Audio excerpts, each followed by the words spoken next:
All right. Good evening, everyone. Allergy. I'd like to call to order the November 19th, 2019 School Board of Seminole County's regular board meeting. At this point in time, I'd like to turn it over to Mrs. Pennick to lead us in the pledge and invocation, please. Good evening, everyone. With Thanksgiving coming up next week, I thought that I would pull a poem that I think is just a nice reminder. So I am thankful for the mess to clean up after a party because it means I have been surrounded by friends, for the taxes I pay because it means I'm employed, for the clothes that fit a little too snug because it means I have enough food to eat, for my shadows who watch me at work because it means I'm out in the sunshine, for the spot I find at the far end of a parking lot because it means I'm capable of walking, all of the complaining I hear about our government because it means we have a freedom of speech, the lady behind me in church who sings off key because it means I can hear, the lawn that needs mowing, windows that need cleaning, and gutters that need fixing because it means I have a home, my huge heating bill because it means I'm warm, or in this case, AC bill in Florida, weariness and aching muscles at the end of the day because it means I have been productive, the alarm that goes off in the morning, early morning hours because it means that I'm alive. And I wanted to add that I'm thankful for all of our teachers, our staff, our parents, our students, because it means that we are moving education forward, and I'm thankful for each of you as well. So if we would stand and do the pledge.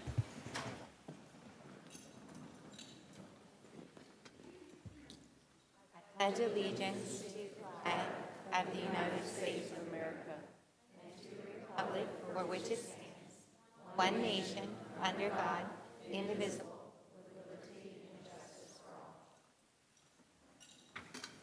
Thank you, Mrs. Pennick. It's always good to be reminded about all the things we should be thankful for.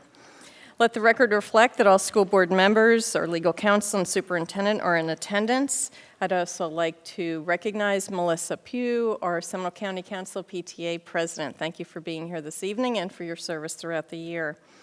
Dr. Griffin, do we have any agenda modifications? We have 3 modifications, Madam Chair. The first is the addendum for good cause is marked on our electronic agenda by a green flag named addendum item. Second, I have 2 items I need to pull. I want to pull item 2B, which is the Presidential Scholars Recognition, and I also want to pull item 5H, Job Description, Academic Dean. Thank you, Dr. Griffin. Board members, do you have any items for clarifying questions or selected for removal for separate consideration? No Seeing modification. none, do I have a motion to accept the agenda? Motion. There's a motion and a second. Any other questions? Seeing none, all those in favor signify by saying aye. Aye. Opposed, like sign. Motion carries unanimously. We have quite a few presentations and recognitions. Let's go out front.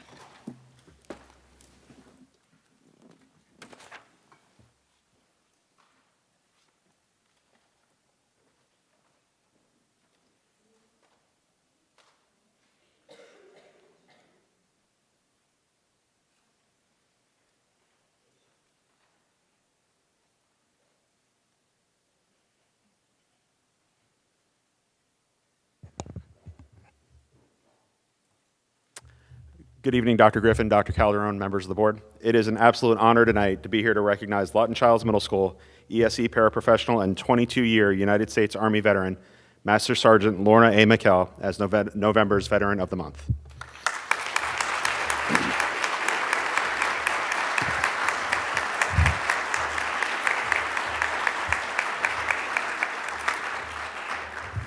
On September 23, 1983, Lorna began her military career while still in high school by enlisting in the Army Delayed Entry Program. September 10, 1984, she attended basic training in AIT at Fort Jackson, South Carolina, as a unit supply specialist. Her first duty assignment was with the 5th Infantry Division Non-Commissioned Officers Academy at Fort Polk, Louisiana, as a supply and administrative specialist. She finished her active duty career in 1991 at Bad Kreuznach, Germany, with HHC 8th Infantry Division. She then continued her service for 15 more years by becoming a member of the Army Reserves. Her first duty assignment in the Army Reserves was as the Company D Supply Sergeant with the 2nd 351st 2nd Brigade 84th Division in Fond du Lac, Wisconsin. In February 1993, she became a member of the 317th Support Center in Wiesbaden, Germany, as the Intelligence Sergeant. Her other assignments in Germany include the 166th Aviation Brigade as a senior supply NCO in Ilsham, the 316th Support Center in Bamberg as the NBC NCO, the 7th Army Reserve Command as the Logistics Operations NCO, and upon being promoted to Master Sergeant, she was the 92 Yankee Course Manager in Grafenvohr. She then returned to Wisconsin and joined the HHD 272nd 2nd Battalion, 84th Division, as the Battalion Supply NCO in Fond du Lac, Wisconsin. Arriving in Florida, she served as the G1 section of the 143rd Transcom as an Assistant Inspector General. Master Sergeant McKell's leadership training includes being an honor graduate of the Primary Leadership Development Course, the Basic Non-Commissioned Officers Course, Small Arms Maintenance Course, Supply Refresher Course, NBC Qualification School, and the U.S. Army Inspector General Course. Her awards include the Army Commendation Medal with 4 Oak Leaf Clusters, the Army Achievement Medal with 4 Oak Leaf Clusters, the National Defense Medal, the Army Reserve Component Achievement Medal with 1 Oak Leaf Cluster, the Overseas Service Ribbon, the Army Service Ribbon, and the Army Reserve Component Overseas Training Ribbon with numeral 3. Lorna is a 16-year employee with Seminole County Public Schools, having worked at Parton Elementary, Walker Elementary, and currently at Lawton Childs Middle School since 2013. Lorna and her husband, James, who is here this evening, reside in Chulliota, Florida, where they have 4 children, 2 of which are graduates of Haggerty High School. Lorna, congratulations, and we are honored to have you.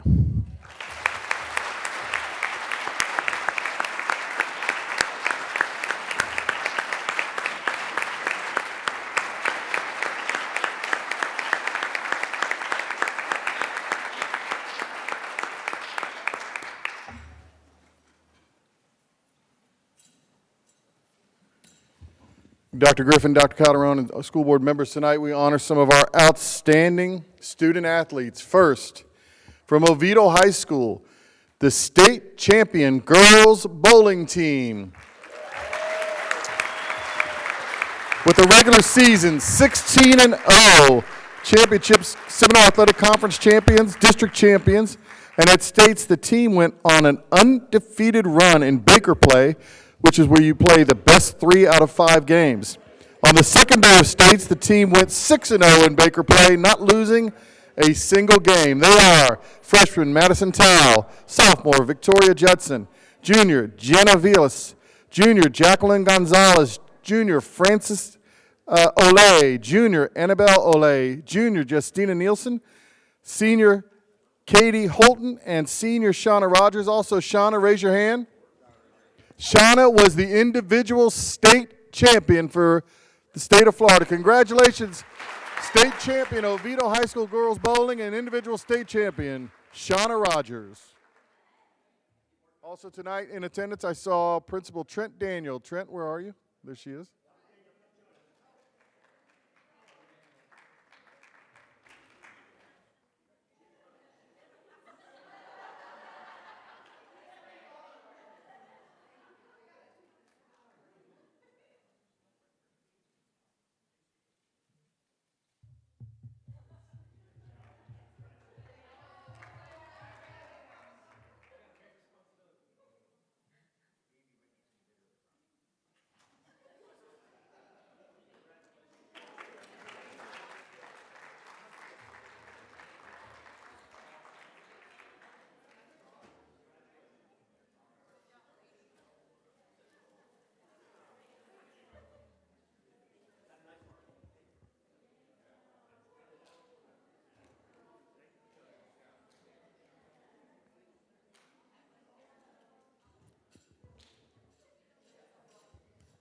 Also tonight, from Winter Springs High School, state champion, the girls cross country team.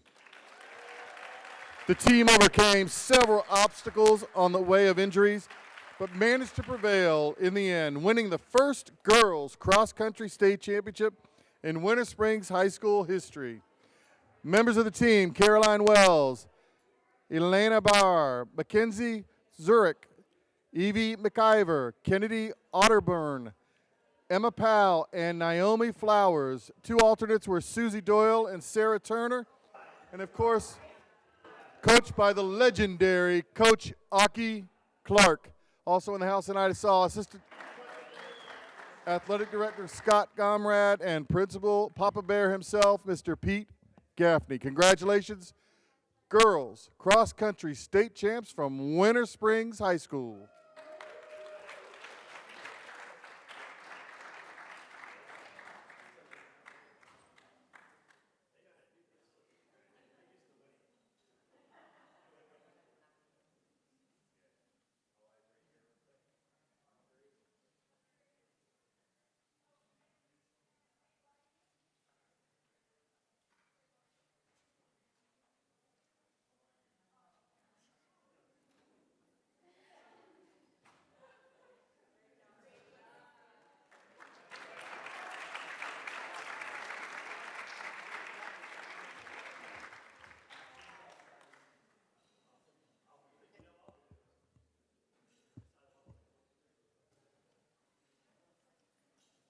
And of course, a team that has gotten plenty of recognition over the years. Another banner year for the Lake Mary High School girls golf team. In 2019, they won the Seminole Athletic Conference Championship, the FHSAA 3A District 3 Championship, the FHSAA 3A Region 1 Championship, and were state runner-up for 2019. The girls also have a combined GPA of 3.67.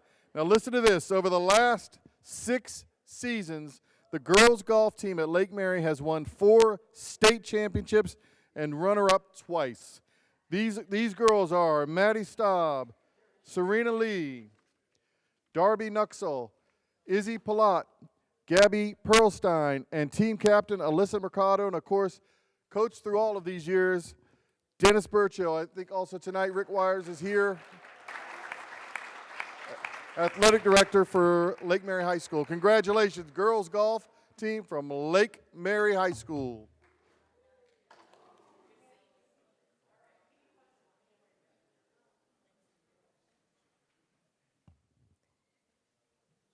Dr. Griffin, Dr. Calderon, and board members, it's my honor tonight to congratulate another PBIS model school. Positive Behavior Sport is a multi-tiered system of support that provides school-wide application of evidence-based strategies to assist schools in redefining their environment. Effectively implemented, PBIS provides increases in academic performance and school-wide safety and decreases problematic behavior. Seminole County Public Schools partners with the University of South Florida to implement this framework for behavior. Last month, we recognized 16 of our 17 model schools. Tonight, we recognize Carillon Elementary for their gold level status. Gold level status implements positive behavior support at Tier 1 for all schools. They drill down into their data to ensure Tier 1 systems are effective for all students and have taken steps to build systems of support for students at Tier 2. And they implement with the highest fidelity and have developed supports at Tiers 2 and 3. Congratulations, Carillon Elementary, Dan Windish, Principal, Ashley Haney, Caitlin Patterson, Pam Bailey, Kevin Wright, Joan Spears, Yolanda Nodine, and Carrie Hall.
Do we have any public comment, Madam Clerk? Okay.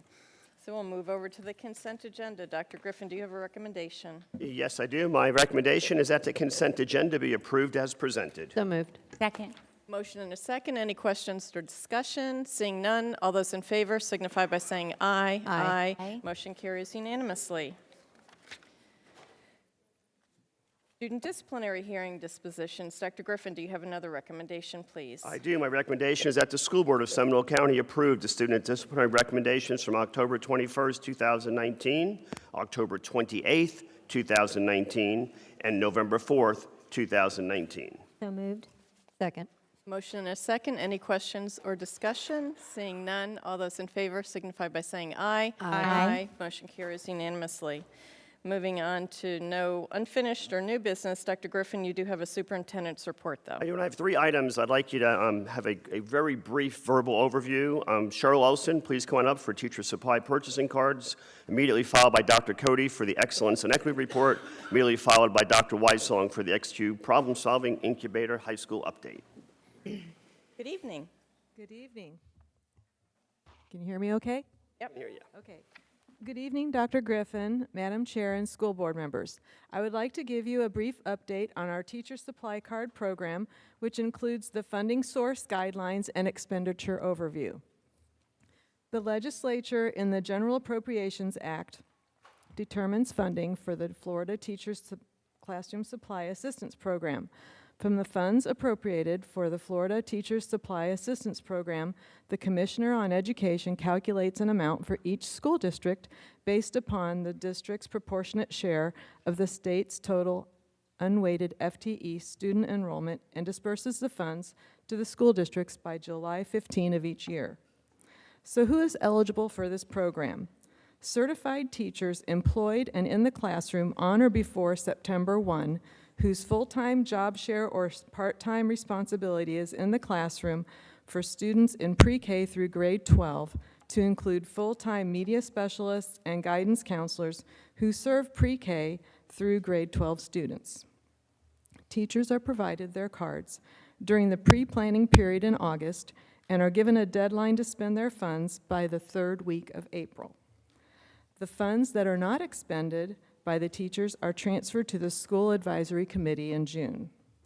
The card program is administered by the Purchasing Department and audited by the Finance and Budget Department. So what can be purchased by these teacher supply cards? According to Florida Statute, Chapter 1012.71, funds are for classroom teachers to purchase classroom materials and supplies for students assigned to them for student instructional use. So what are some prohibited purchases?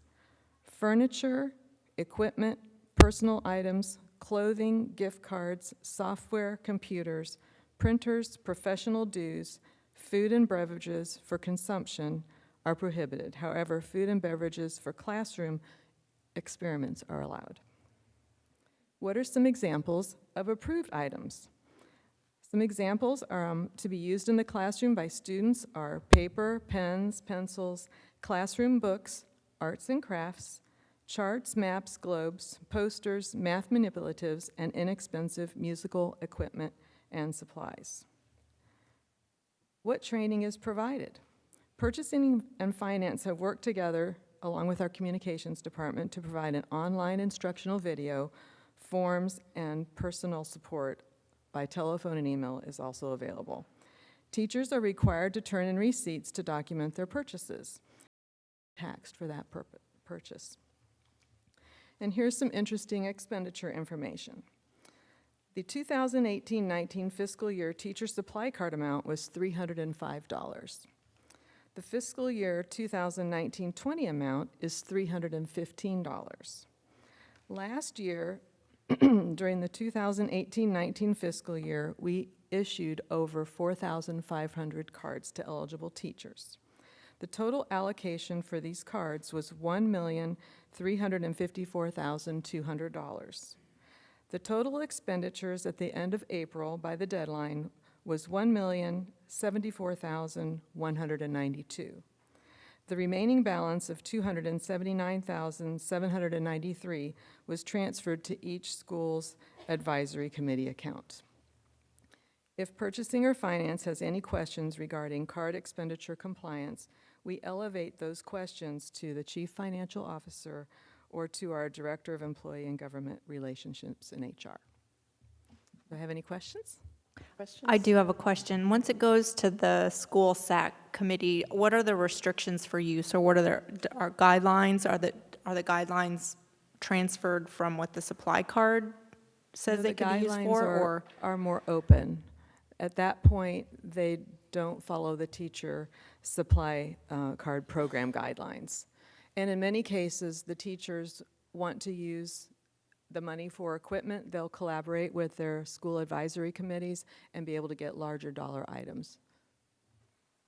Okay. Any other questions?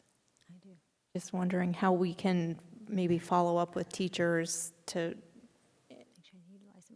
ensure they're spending it, because we hear, concerns that the teachers are spending so much money in their classrooms, but yet we had this much money left over at the end of the year turned over to the SAC committees. We're just wondering where the disconnect is and how we can make sure that the teachers are using these.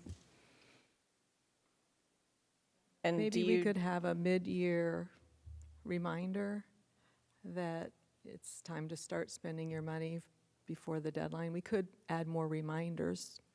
Do you know by teacher? I mean, that's way too much in the weeds, but do you know by teacher or by card what has or hasn't been spent, or is it just? Absolutely, yes. We manage this card program through our Bank of America purchasing card program, so we have very detailed spreadsheets on all of our data. Okay. Because your point is a good one. Maybe the same we do with our health and wellness, that department reaches out for people who haven't gotten their 5 points halfway through as a reminder. And if it wasn't too much manual labor, maybe we could remind those teachers that haven't spent the money that time is running out. Right, we could provide reports to the school bookkeepers and principals, and then they could send out reminders to their teachers.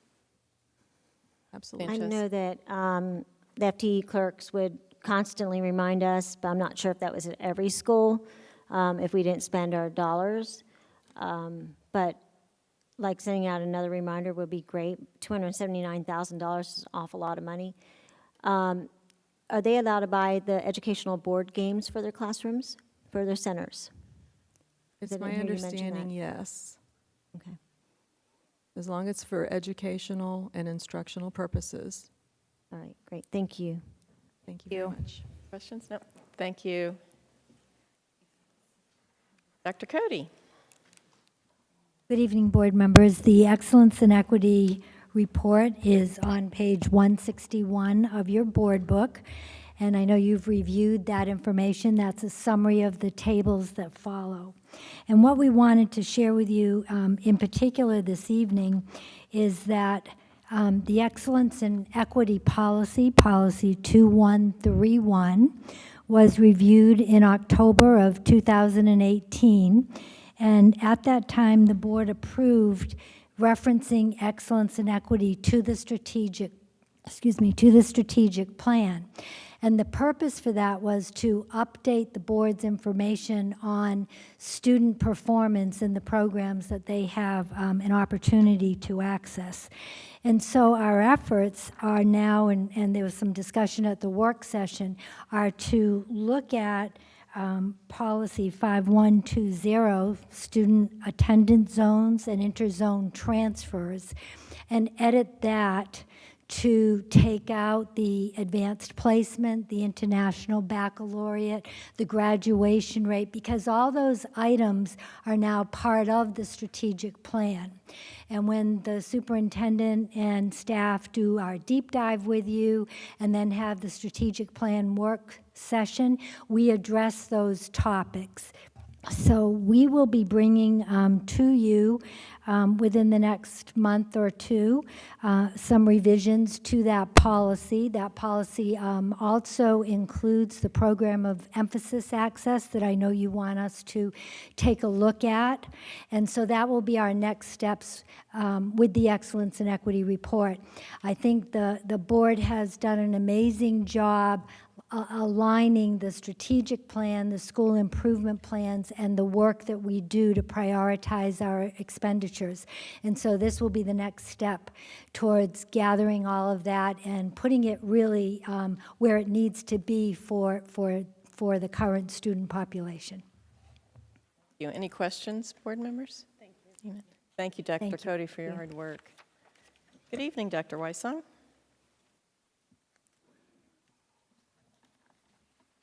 Good evening, board members and Dr. Griffin. I'm really just the stand-in tonight for Mr. Jensen, and as some of you are aware, he is in San Diego, currently at the National Excellence in Education Summit, where he is on a panel on high school education reform with 2 other principals, and that panel is being moderated by a former governor. So it's very exciting to have the leader of our very innovative school serving on the national stage at the edge of school reform. So we're excited for Mr. Jensen. If he were here, certainly he would start by thanking all of the people who have made Sci-Hi possible, and that's a very long list of personnel and departments and cabinet members. Mr. Godrow, he and I co-supervise Mr. Jensen, and that's a tough job, right, Mr. Godrow? Mr. Jensen would also thank his students, because every day they make Sci-Hi a little bit better with their suggestions and their feedback and their willingness to tell us when it's not quite right so we can fix it for the next day. Certainly a lot of people have contributed to Sci-Hi. As the information item states, and as you're aware, we had an initial $1 million investment from the XQ Foundation to get Sci-Hi up and running. The XQ Foundation has visited Sci-Hi many times. Our teachers have participated in lots of their events, and they've kept a close eye on us. And several months ago, they asked us, what would we do next? What would a round 2 look like? And Mr. Jensen and several others collaborated to create a proposal, and all of that culminated last week in the signing of an agreement for an additional $2.5 million investment in Sci-Hi. So we're very excited to take the next steps. We're very grateful, of course, to both the XQ Foundation and the Foundation for Seminole County Public Schools for working together to create an agreement that allows those funds to move. In addition to a budget, we've got a long list of deliverables to meet over the next 3 years with that funding. In fact, XQ was out earlier this week just to start the conversation on what those next steps are. So in terms of what you can look forward to, we're going to continue to scale enrollment at Sci-Hi. Mr. Jensen has been very focused on recruiting a diverse student body and also a diverse faculty to serve those students, and we'll continue to do that. The grant does fund additional personnel at Sci-Hi to assist with the scale-up. Much of that is classroom teachers, but we are adding some unique strategist positions to be able to begin building the Sci-Hi brand with highly selective colleges and universities, develop a 4-year comprehensive college counseling program, and then also on the business partnerships end to deepen those partnerships and also prepare for student incubation of small business and entrepreneurial endeavors. And finally, or thirdly, some of the funding will be used to purchase additional equipment and also online services that we need in order for students to take full advantage of a mastery-based learning environment so that they can document the skills and competencies that they're learning along the way. And then finally, we'll use some of the funding to help design a model to begin diffusing the instructional practices that are working at Sci-Hi so that we can start sharing them first with the Seminole High campus and then more broadly from there. So we're excited about the next steps and the scale-up. Thank you. Questions, board members? Seeing none? No. Thank you, Thank you Dr. so Weissong. much. It's awesome. Great report.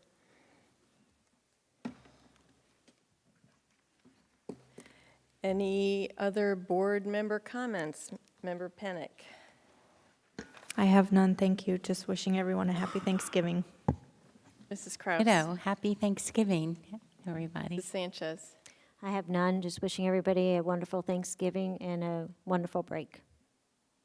One item for your calendars that was shared with me in passing at Arts Alive. Saturday, December 7th, starting at 10 a.m., there'll be a robotics competition at Seminole High. I know they intend to get an invite out, but I know that they're especially busy too and tends to come out last minute. Is this, Seminole High School? is it high Prasad. school level or middle school or combined? I think it's high school. Okay, Could be thanks. both. Yes, Prasad will send you an invite at some point in time. Wonderful. Okay? And Thank happy you. Thanksgiving, everyone. And I just want to wish everybody happy Thanksgiving. Enjoy time with your family and friends. Anything else for the good of the order? Dr. Griffin? No. Seeing none, this meeting stands adjourned. And we will reconvene in 1 minute for our next meeting. Do we have one?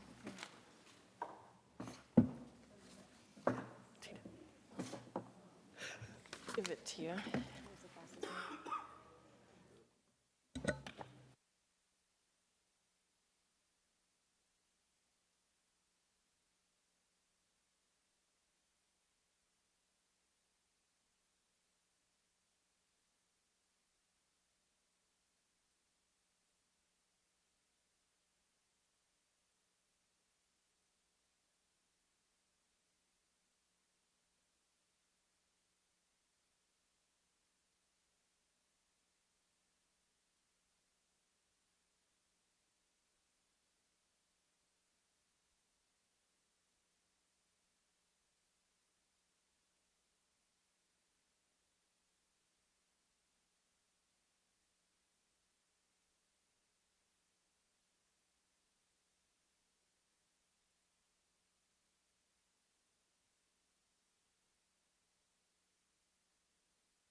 She was sick.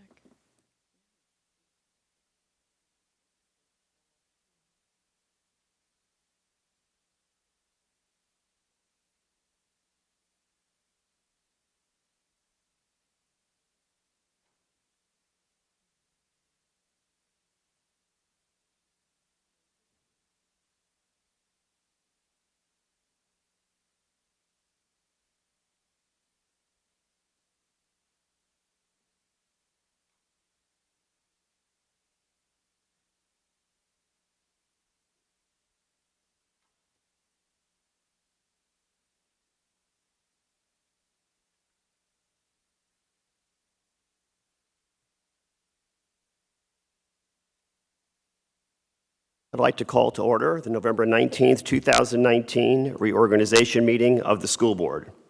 Let the record reflect that all school board members are present. Amy Pennick, Christine Kraus, Abby Sanchez, Karen Amman, and Tina Calderon. Also present are school board attorneys Sarita Beeman and clerk Jill Moramis. The floor is now open for nominations for chairman. Seconds are not needed. You may self-nominate. I'd like to nominate Karen Almond.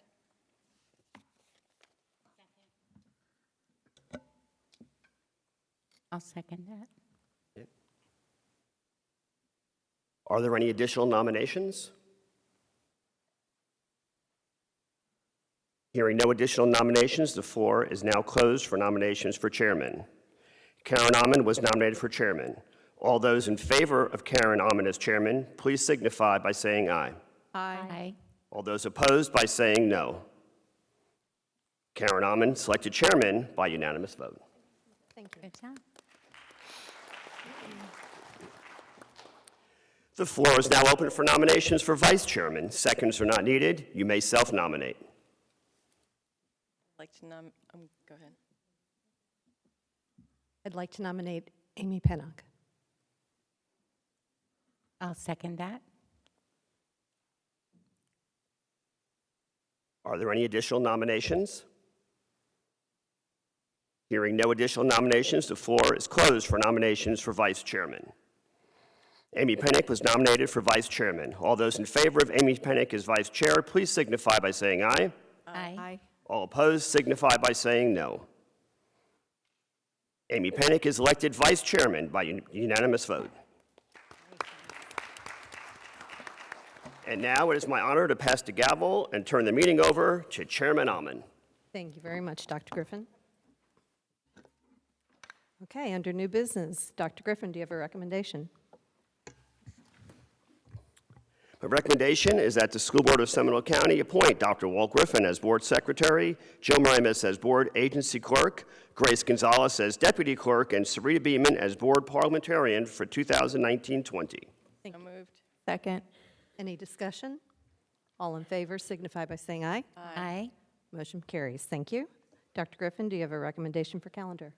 Yes, my recommendation is that the School Board of Seminole County approve the school board calendars for 2019-20. Thank you. Motion? So moved. Second. Any discussion? All in favor signify by saying aye. Aye. Motion carries. Thank you. Dr. Griffin, do you have a recommendation for resolution? Yes, I'm going to read my recommendation and then ask Attorney Beeman to please review it with us. My recommendation is that the School Board of Seminole County reaffirm its Code of Boardsmanship, Resolution 1997-10. Is there a motion? So moved. Second. Okay. Any discussion? All in favor? Wait, I do have discussion. Okay. Go ahead.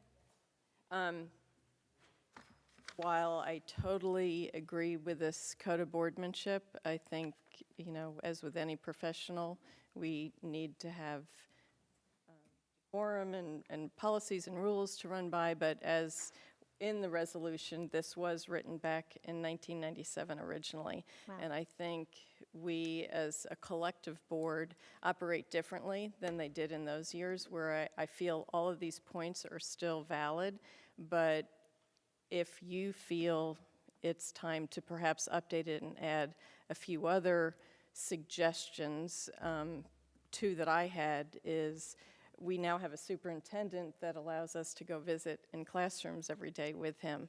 And I want to make sure that we're being respectful in those schools and have some sort of maybe a board policy of how we act when we're in the classrooms or in the schools, that the schools will want to continue to welcome us there. And then secondly, too, which I know we struggle with this in every phase of our life, but we now have social media that we didn't have in years past. And I know we've struggled as a school district to come up with a school board policy for our entire staff, but between the 5 of us, we might want to look down that avenue because we're seeing it more in different apps and different everything out there. So I just want to make sure that the 5 of us are on the same page to be respectful and honor our teachers and schools. The board members, any other comments on that? I agree. I agree as well. I do think, too. Okay, yeah. so do you want Comments to like pull that it for before it- tonight? Yes. Or sign it think we need and to then modify. take time to review it at another time when we do an open discussion? I think it needs to be pulled and re-looked at. Okay, so there's a motion and a second. So, want to just vote?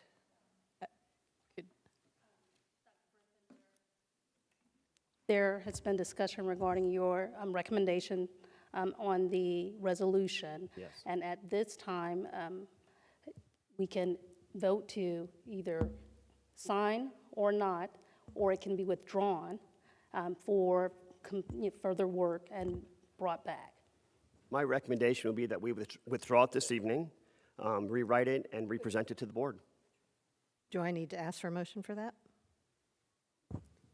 Yes. Okay. The superintendent has made a recommendation to withdraw the prior recommendation. Okay. And that is the pending recommendation on the floor. Okay, is there a motion? So moved. Second? Second. Any other discussion? All in favor? Aye. Aye.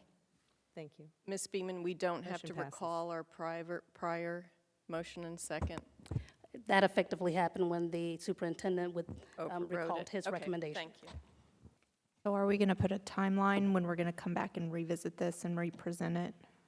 We'll bring it, Or Our next work session is until When is February. our next work session, Ms. Manning? February. We have a work session on December 2nd, as well as a policy work session on December 17th. Okay, I think we'll bring it back December 17th for discussion, and then decide either the board meeting on the 18th or following the January meeting. Thank you for making that point, Dr. Calderon. And with no further business, this meeting is adjourned. Thank you. I didn't realize my thing was off. We'll talk.